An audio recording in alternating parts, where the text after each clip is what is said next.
House Minority Whip. He joins us right now. Congressman, always good to have you. First of all, is it a given that the House passes this? You don't expect any bumps? You know, we can always be surprised, but how does it stand? And Neil, this is going to pass tomorrow overwhelmingly. And look, the Paycheck Protection Program has been incredibly successful. It's been a lifeline to millions of workers out there. And I know Secretary Mnuchin estimates over 30 million workers are still on the job today that would have been unemployed if not for this Paycheck Protection Program. It's why President Trump pushed Congress weeks ago to put more money in it. We were pushing for that as well. And I know Speaker Pelosi played some games with it. I think, frankly, she got shamed into realizing you can't play games with this program that's a lifeline to our small businesses and the millions of people that they employ. So it will pass overwhelmingly tomorrow.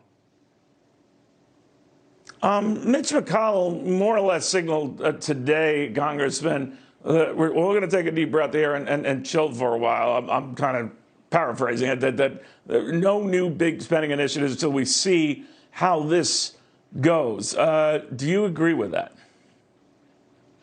Yeah, Neil, there are now trillions of dollars that are out there, in addition to what the Fed has been doing to put trillions more dollars into liquidity throughout our financial institutions so that there is solvency, so that you don't see massive bankruptcies. But at some point, you've got to let this work. You've got to, and in fact, let and encourage people to start thinking about getting back to work in a safer way. Not a trade-off, Neil, between safety and economic health. You have to do both. You can be safer as you look at how people are doing it, whether it's in grocery stores, they're going to be thinking about in restaurants and other retail establishments. People want to get back to work. They want to be safe about it. They're not going to be risky about it.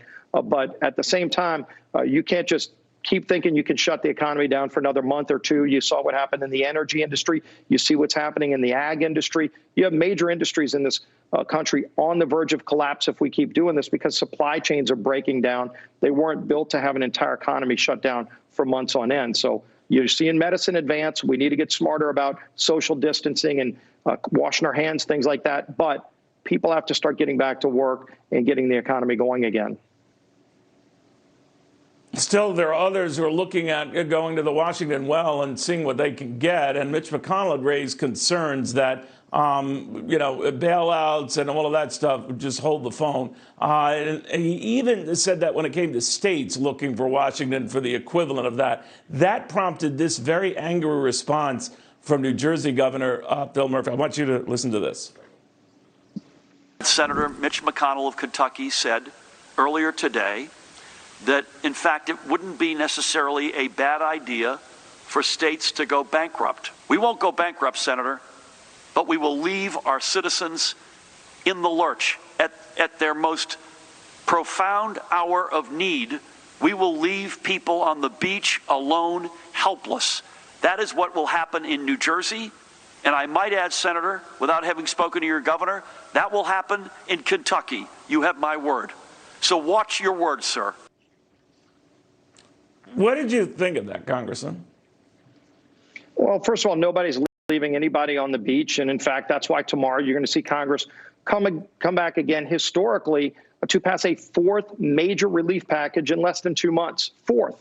And we're talking, again, trillions of dollars of money that have been spent to rescue our families, our small businesses, our hospitals, and in fact, our states did get money as well. I know the governor of New Jersey is going to see billions of dollars come in his coffers because of the package that we passed just a few weeks ago. However, Neil, and this is the important point, states like New Jersey were in dire financial straits prior to COVID-19. This isn't some new experience for some of these large states, and it's really high tax states that we're seeing their economic base erode. I mean, New Jersey businesses were fleeing the state, and frankly, a lot of their citizens were fleeing the states like Florida, who had no income tax well before COVID-19. So to try to think that you can kind of mask problems you had before and blame it on COVID-19 and think you're going to get a federal bailout, that's, I think, where Senator McConnell was talking about, is that we're trying to help states who are reeling because of this crisis, but don't try to roll in your previous crisis that you created because of high taxes and really bad policies that were literally running businesses and families out of your state. And we know those states, by the way, where that was happening. You could just look at the numbers.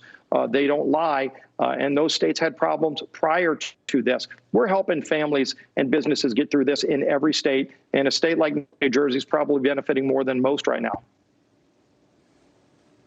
All right, Congressman Scalise, thank you very, very much.